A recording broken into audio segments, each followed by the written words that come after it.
Salutations everyone, Suji your local sewer gutter Nuxia main here. And boy do I have good news to mention to you all. But before I get to the succulent and juicy sauce, I'd like to mention that I do stream on Twitch with my own voice and all. Would love to see you guys stop by and say hello. I've grown quite the community on Twitch and would love to have you guys a part of it.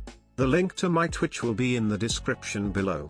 Now let's discuss the good bits. If you're a masochistic little shit Nuxia main like myself, and refuses to suck meta dick, your troubles will become less slim. Nuxia has gotten probably the best buffs in a while. Echo Strike, which is her deflect, is now fucking guaranteed. Praise the almighty. But unfortunately Ubisoft has plummeted the damage from 30, all the way down to 20. Why not 24? I have no clue. I could understand if she had dodge recoveries that would allow her to adamantly and openly have access to her deflect, after she whiffs certain mix-ups, but it's a step in the right direction. We also have to think about our deadly duet and slip-through feats that could increase the damage quite a bit. As long as we were either capping a point in Dominion, or in Deathmatch. Now, her Crescent Stab and Crescent Step are now enhanced, and can now start up from 100 milliseconds.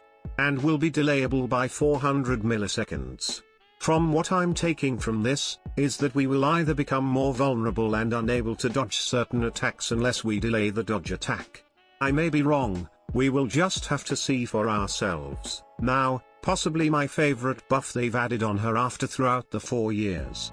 They've, finally, buffed the trajectories of her side heavies that'll actually function to strike enemies, and also allow her heavy finisher to land as well against opponents that have further side dodge distance. We won't whiff our heavies when they phase right through the dipshit dodge mains. Obviously Ubisoft is not done with Nuxia. They've actually taken some of my ideas and actually went through with it. I, by no means, am developing some kind of toxic ego, but it is really amazing to see Ubisoft stepping up their game when it comes to equalizing every character and trying to bring a sense of balance throughout each season. I've placed my criticisms time after time, but I've realized it's mainly the community at fault for undermining and brushing Nuxia under a rug throughout the 4 years. I know that I, and a lot of you guys, have been advocating for Nuxia's rework for quite some time. And I know that when her spotlight has come, there will be the meta magnets that will make their attempts. Actually, let Shinigami here dumb it down for you, because I couldn't have said it better myself. Which is problematic because the rework is going to be busted. Tiandi's skill ceiling is about to drop, and bandwagons are going to ruin Tiandi. He's going to be the new Orochi. Sick. And I know some people are like, oh, well, you shouldn't hate on bandwagons. Not everybody wants to play a bad character. Nah, y'all bandwagons get hate for the right reason. Because bandwagons are the same people who hop on the character when they get powerful and then become the most toxic individuals on the game. And then hunt people like me. Literally happened during the testing grounds, me getting hunted and emoted on by bandwagon Tiandis. The whole bandwagon players are the reason why the game is in the state that it's in. They believe they can squeeze their way in the hornet's nest when they're just cast out, half-assed troglodytes, that think they can lower our pride, and boogie down and wiggle their finger over us. But players like us will find our own way to adapt. We've always have. That'll never change. Keep in mind that these are the same players that have been brushing Nuxia under a rug, and all of a sudden will play her when she becomes a god. Prime example of hypocrisy. Now about the whole Jorm rework. I have 3 concerns. Besides that, he is perfect.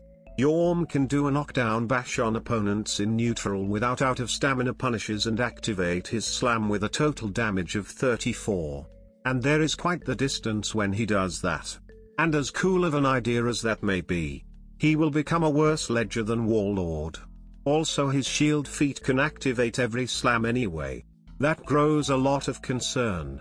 On top of the damage output as well. Why give him all that damage and plummet Nuxia's from her deflect from 30 to 20? But anyways, I'm actually looking forward to the next season. I hope you guys are as well. Let me know in the comments if you think Nuxia will be in the next testing grounds. And also, do you believe Mocap will be involved in her rework? I personally wouldn't want that since I'm so familiar and in love with her animations anyway. Maybe some additions as a directional bash as her secondary option with her traps. I hope you guys have fun with the new changes. Stop by my Twitch to say hello. Love you guys.